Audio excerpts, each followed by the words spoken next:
Plastic restrictions കൂടിയതിനാൽ ഇപ്പോൾ ഏറ്റവും വേഗത്തിൽ വളരുന്ന ബിസിനസ് ഏതാണെന്നറിയാമോ? Paper plate manufacturing. ഹോട്ടലുകളും ചായക്കടകളും കാറ്ററിംഗ് ടീമുകളും ഇവന്റ് മാനേജ്മെന്റും എവിടെയും പേപ്പർ പ്ലേറ്റിനുള്ള ഡിമാൻഡ് ദിവസേന ഉയർന്നുകൊണ്ടിരിക്കുകയാണ്. ഈ ബിസിനസ് തുടങ്ങാൻ വലിയ ഇൻവെസ്റ്റ്മെന്റ് ഒന്നും വേണ്ട. വെറും 2 മുതൽ 2.5 ലക്ഷം രൂപയ്ക്കുള്ളിൽ ഒരു മെഷീൻ വാങ്ങി സ്റ്റാർട്ട് ചെയ്യാം. ഒരു മാസം ശരാശരി 60,000-ൽ നിന്നും 1.5 ലക്ഷം വരെ പ്ലേറ്റുകൾ നിർമ്മിക്കാനാകും. അതിൽ നിന്ന് ലഭിക്കുന്ന ലാഭം മാസത്തിൽ 50,000 മുതൽ 2 ലക്ഷം വരെ. പ്രോസസ് വളരെ സിമ്പിളാണ്.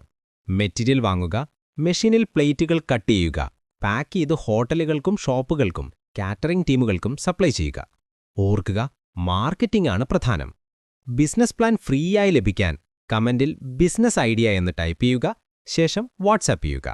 വീഡിയോ ഷെയർ ചെയ്യാൻ മറക്കല്ലേ. കൂടുതൽ ബിസിനസ് ആശയങ്ങൾക്കായി ഞങ്ങളുടെ ചാനൽ ഫോളോ ചെയ്യൂ.